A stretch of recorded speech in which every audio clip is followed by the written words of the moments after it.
Welcome to Wrestling with Goals, the Conceive, Believe, and Achieve podcast. I'm here with special guest, the head coach of the University of Alberta's wrestling teams, the men's and the women's, the Pandas and the Golden Bears.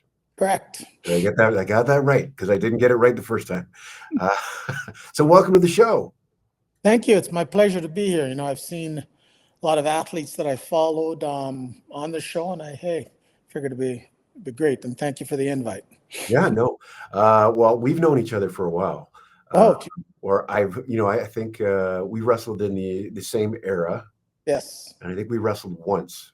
I don't remember wrestling you any other time, but no, I think we go back all the way since junior high, possibly.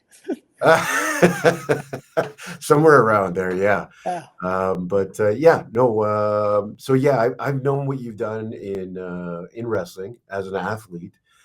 You were let's talk about your young years as an athlete, if you don't mind, because I'm sure some of your wrestlers at the University of Alberta might want to hear about how you dominated the mats in high school. And you know what, it was high school was fun. I started wrestling. I was in I think it was grade 7, and there was a program right across from the high school, White Oaks High School. So I went across to start practicing there. I was invited by my old coach, Lloyd Lewis, invited me out, and I started off wrestling. And, I took to it right away because it was something that was mine, something that I could do. I was fairly explosive, fairly powerful. And I started off with wrestling, and I had a fair amount of success from day one, and it carried me through where I've won a few Ontario championships. I hate to say my biggest regret, but one of my biggest things that I didn't win was the OSA Wrestling Championships. I remember I've had a couple mishaps. Oh, uh-oh. Something happened there. Hold on, stop. Yeah.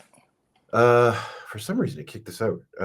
Sorry, go ahead. You're talking about recording. It was OSA, our big high school championships in Ontario, and that's one of the big championships I never happened to win. One year I was up, I'd say 8-0, actually 7-0 semifinals, and I ended up losing 8-7 in Windsor by 8 one-point takedowns. I went on to win bronze in that one, and then the next year, where I was, ranked to win, I going right along, dislocated my elbow in the semifinals of that one, and that was it for me for Ontario High School Championships. And I moved on from there to go to Douglas College, where I continued from there wrestling, all the way through to Simon Fraser University. I've been on our national team a number of times. It was our big high school championships in Ontario, and that's one of the big championships I never happened to win. One year I was up, I'd say 8-0, actually 7-0 semifinals, and I ended up losing 8-7 in Windsor by 8 one-point takedowns. I went on to win bronze in that one, and then the next year, where I was, ranked to win, I going right along, dislocated my elbow in the semifinals of that one, and that was it for me for Ontario High School Championships. And I moved on from there to go to Douglas College, where I continued from there wrestling, all the way through to Simon Fraser University. I've been on our national team a number of times, and and through there, Simon Fraser University, NIAs, it was, for me, the road was rocky, but it was fun. I had a lot of ups and downs, whether it was, I was never a senior national champion.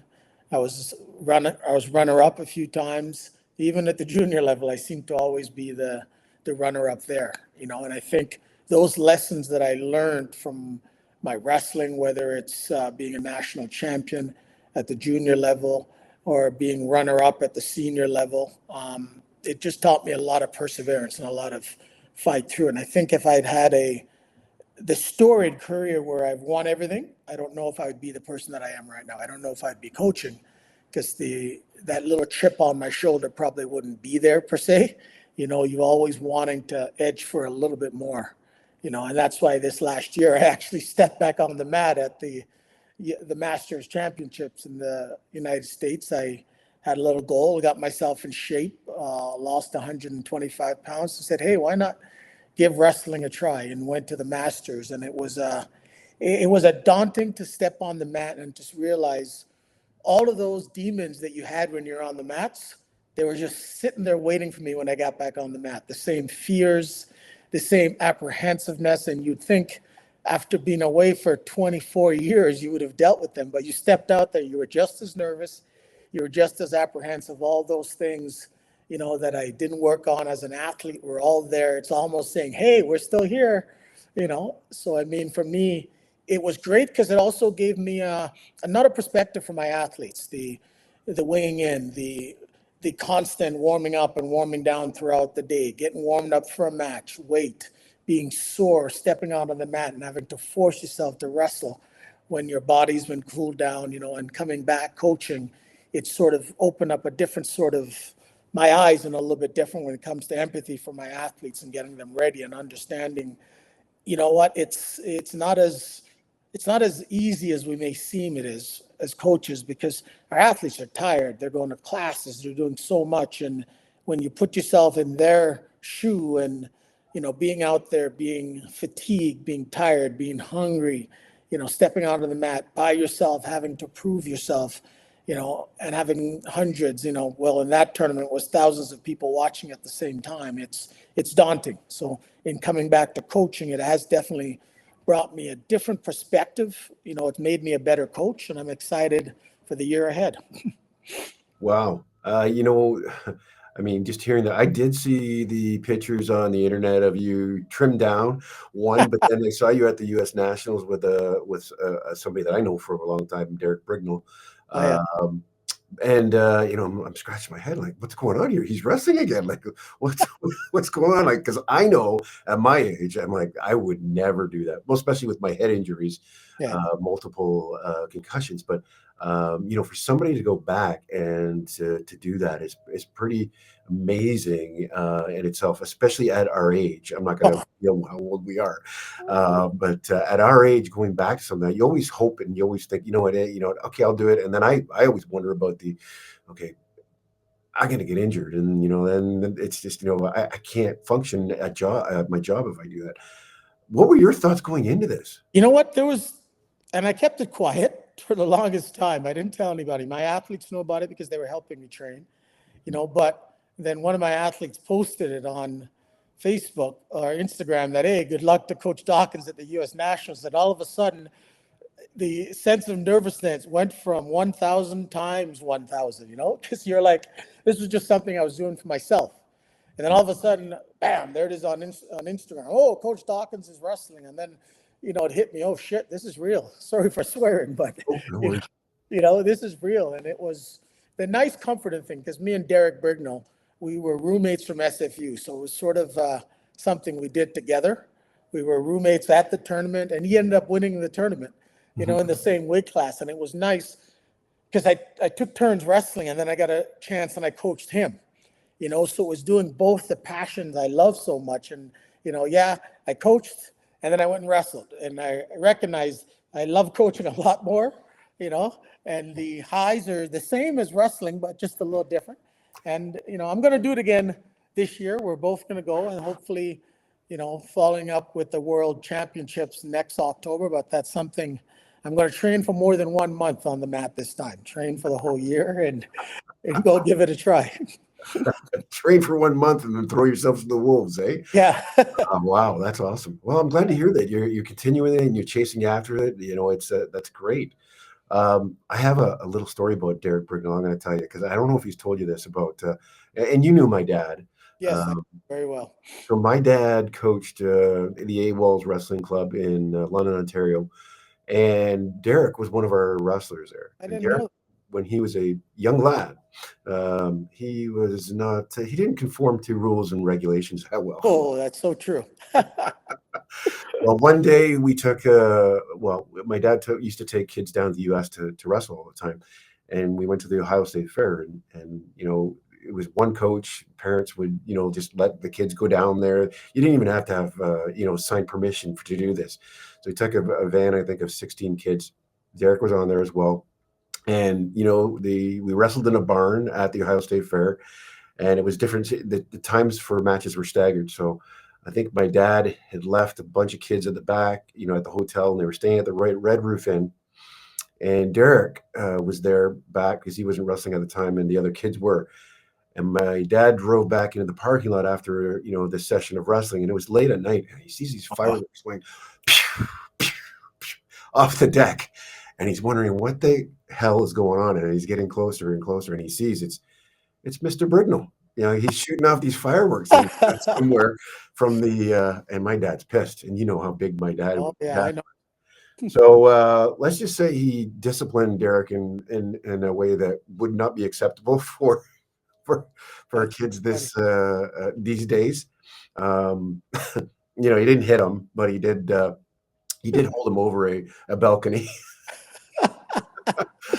Oh my God! How big my dad's hands were, right? They just gripped a hold of him. I've had him put his hands around my neck, and it literally wrapped right around. Yeah, monstrous hands. Exactly. And my dad felt so bad about doing it afterwards. He went back to Derek's dad, and he said, I apologize. This is what I did. And he goes, he probably deserved it. And I knew Derek's dad as well, so I could see him saying that. To this day, Derek and I he's one of my closest friends, and I know his family, and I mean, we're pretty close. So yeah, no, I'm glad he stuck close to wrestling. I did see him beside you, and that's I think I do follow him and both of you guys on Facebook or something like that. One of these social media channels. What he's done, he stayed in jiu-jitsu, and he does that probably 4 or 5 times a week, works out every day. So he's active. Yeah. He hasn't been on the mat, but I think the jiu-jitsu transfer over because he had wrestling. He's a fairly good wrestler before. So his ability, and he was just in way better shape than everyone there. And he just outworked everyone at the nationals, and he beat the former national champion with ease. So it was nice to watch him coach him. Yeah, that's awesome. Great to coach. And let's talk about your journey in the wrestling room, Pete. You're going into your wrestling room where you've created these champions, and now you're kind of throwing yourself to the wolves. How did it feel to, instead of, I guess, being the coach, to competing against the kids that you have recruited? You know what? I'm glad they're nice on me, because one of the guys that trained with me, and he's unfortunately moved on. He's coaching up in Nunavut and teaching up there is Isaiah Springer, and I practiced with him most of the time leading up to it, and it was nice because he took it easy on me. I had some of the other guys, I broke my ribs, things like that. It's just when you're an old man, you don't have that same muscles around your midsection like you did when you were young. So that was quickly I learned. We don't do ground wrestling. We don't do gut wrenches. Some things you just put it off the edge. And I think definitely for my athletes, it was really cool for them to see myself putting myself out there, right? Putting myself in the mat. And I think it just brought a different sense of respect for them to say, hey, coach is out there with us, and he's not just on the sideline coaching. And they trust me tremendously, but I think it definitely changed the way they looked at me as a coach, and the fact that I got myself in shape. And I think as a coach, you know what, if you're going to preach something, you should probably try to follow it up in your own lifestyle as well. So I think they appreciated that, and I appreciated their help and pushing me and continued motivation to keep going. Yeah. And that Instagram post that you talked about, again, that's the first time I actually saw the body transformation. You talked about losing 125, yeah. 125 pounds. How did you go about doing that? You know what? It was daunting. I started off, and I'll tell you there's a couple stories I'll tell you that sort of pushed me into it. And I think one of the first ones, I was coaching at our CanWest Championships, and I leaned back on a chair to sort of to throw in a protest, and I completely shattered the chair. Oh.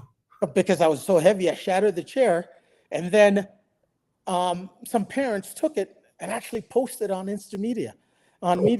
My own athletes took it and shared it around on media, and I was just like, wow. And it was daunting, and I ignored that for a while, and and then I was in Italy coaching at our training camp, and we stayed in the same building. It was the Stallion Wrestling Camp, and I was going from the venue to my room, which probably I'd say maybe 400 meters. And I had to stop in the middle of it to rest because my back was hurting me so much, you know what I mean? I'm like, wow, I got to make a change. But what actually pushed me over the edge to say, hey, I need to do something about this.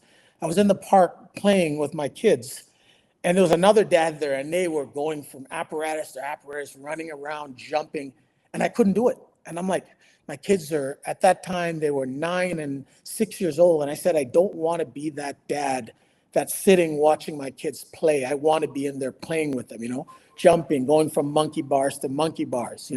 But even though I had those other two experiences that were so embarrassing, what actually pushed me into it, that I wanted to be better for my kids. I wanted to be able to play with them. And when my son said, hey dad, let's go for a bicycle ride, or let's go play in the park, I wouldn't be sitting there watching. I would be jumping and climbing the apparatus with him. So that's where was truly my motivation to just say, get this, and then I started was just walking every day. I do 3-hour walks. And then from walks, I went from walking to lampposts, where I ran a lamppost, and then I ran 2 lampposts, and then got up to where I was running 5 minutes, 10 minutes, to now where yesterday I did 25 kilometers, Wow. things like that. And it was just, and through all of that, it's the motivation of my kids, right? I just want to be better for them. And that in turn sort of keeps me, through my feet getting bloodied and my losing my toenails, things like that.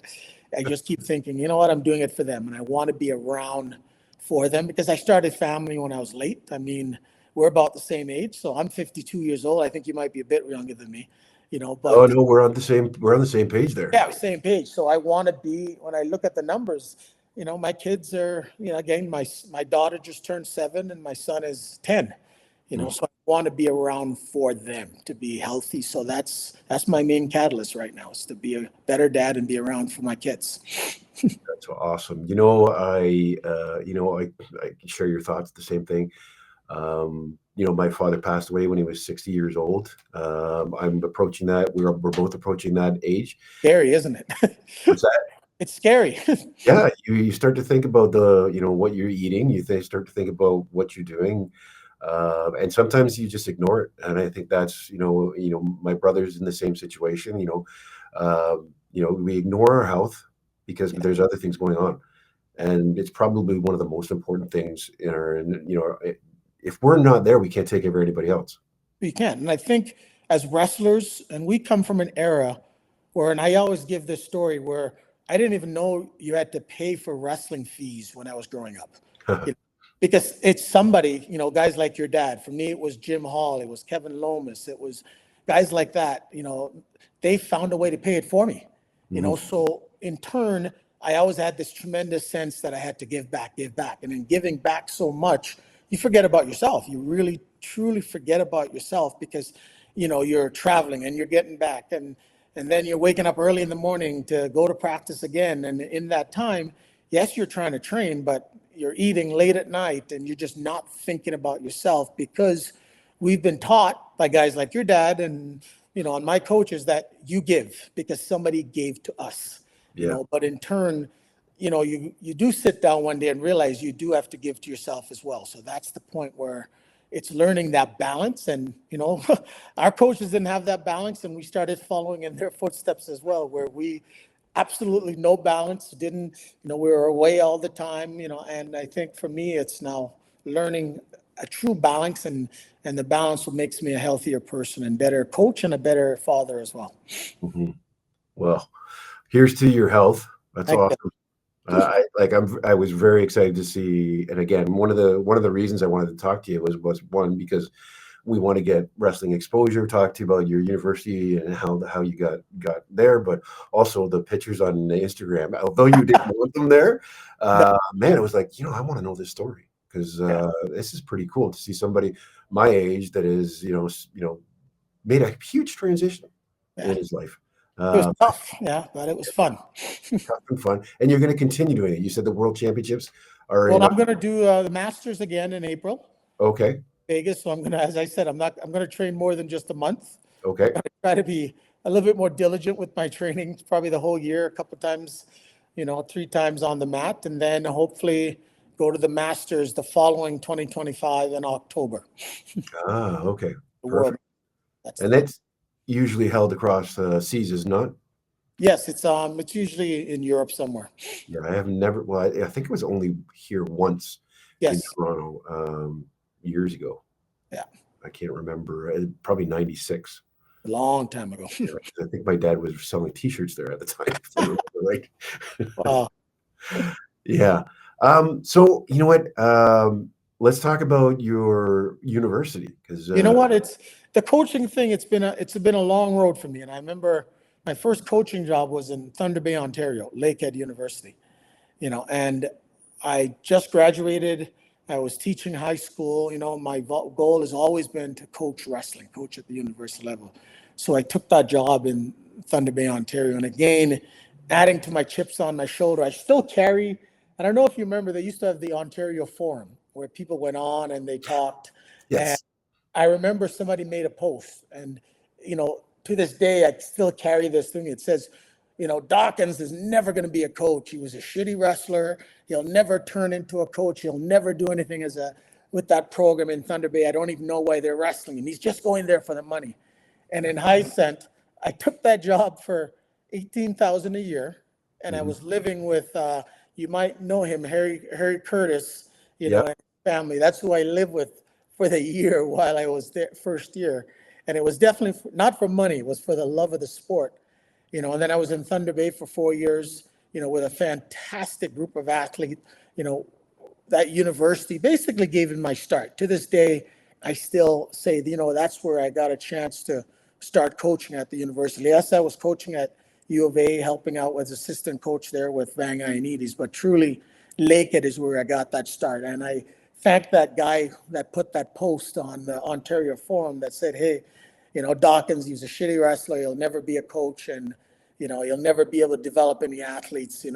So for me, that added to my chip, and from there, I went there 2005, 2009. I got a chance to come back to U of A. At that time, we were, I believe, number 18 or 17 in the country, and there was only 18 programs. So it was daunting taking over a program. The current coach had moved on to become the athletic director, and they had went through 3 sets of coaches in that period of that year, where I believe Gia was there coaching, then Jarrett Wall and a couple other guys finished off the year, and then I took over in May as the coach, May of 2009.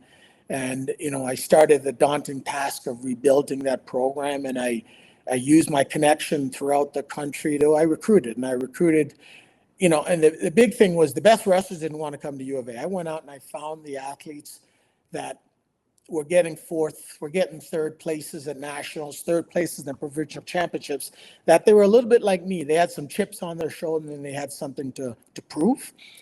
So I built our program basically off lots of people that nobody else wanted. And from there, we worked our way up just through sheer hard work and dedication and recruiting and understanding that sometimes the best wrestlers aren't those ones with the gold medals at nationals or the high school champions, or the ones that actually had to struggle. And when you get to university, it's you got to go to school, you got to get up in the morning, you got to go to practice, then you got to go home and study, and then somewhere in there you got to eat, and then you got to do it all over again. And the people that truly can do that are the ones that knew how to struggle, the ones that it wasn't just easy for them in high school or wherever you want to take it. And those, I built our program off a bunch of people that essentially nobody wanted because they weren't the national champions. And we went from there, and to where we are today, where we are, I'd say, arguably one of the best university programs and edging into one of the best development junior U23 level programs in the country. And I'm excited. I've been here for 16 years, and I'm hoping to do at least 5 or 6 more years here to continue the program, and hopefully on that way, obviously we did win some national championships. We won the first ever women's national championship. We've won 2 of them. And then also our guys team won a national championship. It was 40 years drought. And we, sort of changed that drought. And this year we're vying to win again. Our programs are always constantly working hard. I mean, it's become harder and harder to get recruits because to this day, getting athletes to come to U of A is very, very difficult, very, very difficult, because I would hate to call it, there's still that, oh, why do you want to go to U of A? And to this day, we still constantly having to prove ourselves over and over. And it's become harder and harder to build programs, because there isn't a lot of scholarships out there. A lot of people think there's scholarships in wrestling, but there isn't. So right now we have a lot of local athletes that we've worked with within our own club, and that's what we're vying on to take us into the next, 5 and 6 years or so. Mm-hmm. Well, let's talk about recruiting and how difficult it has been. Yeah. Where did the mindset come from, or what made you change and look for did you change? Did you automatically start looking for people with that chips on their shoulders, like you said, Yeah. or were you looking for the best of the best, and then, being You know what? It started from Thunder Bay, and it's funny because I recruited a bunch of people with my personality. There were guys that just wanted to work hard. Yes, they partied a little bit too much, but I mean, a couple of my guys from the Windsor area, and we just had so many.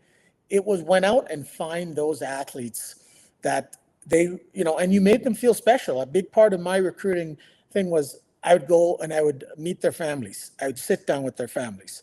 I would have a chat with their families, see how they treat their families. And for me, some red flags, if they were disrespect to their parents, then you know what? They weren't coming to my program. They weren't people I wanted, because I wanted that thing where you understand discipline, and discipline starts from how you treat the people that truly love you, how you treat your family. Because if you don't respect your family, you're not going to come and respect me or respect my program. So a big part was I did a lot of traveling, drove, watched them wrestle, saw how they reacted to when they didn't win matches or when they won matches. How were they? Were they humble? And I mean, for me, I'm not a big celebrating guy after you win matches. For me, I think when you over celebrate, you're showing that to you, it was a surprise you won.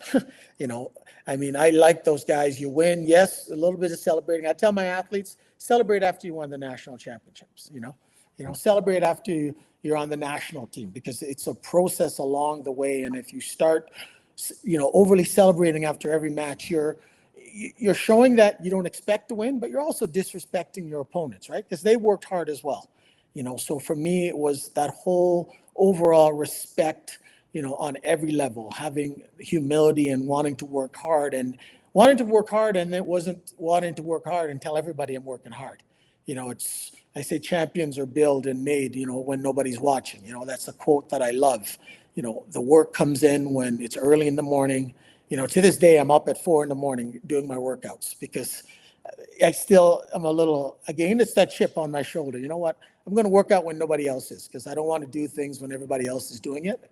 And my athletes have developed that same sort of personality. They want to outwork everyone. And that's what we do. We just pick those athletes that want to work. And obviously, like any other programs, we've had some athletes that we've made some mistakes when they came here and it just didn't work. And those athletes, I'm saying, hey, you know what, good luck wherever you're at. And we wish them luck, and even though wrestling is a big part of it, you want people to be where they want to be. And, ultimately for me, my second most proudest moment for me, other than my kids being born, is when I get to see my athletes cross the stage, when they're graduating. And I'm literally, I'm that guy that's yelling their name like that obnoxious dad in the back row, standing up and trying to embarrass them when they're graduating, because I'm proud of that, to say, hey, you know what, I helped them, in their journey, and now they're good, ready to start their careers and their lives. So, I mean, for me, coaching isn't just about the wrestling mat. It's all encompassing, being invited to weddings, things like that. I mean, for me, it's just wrestling. It's more than just wrestling. And I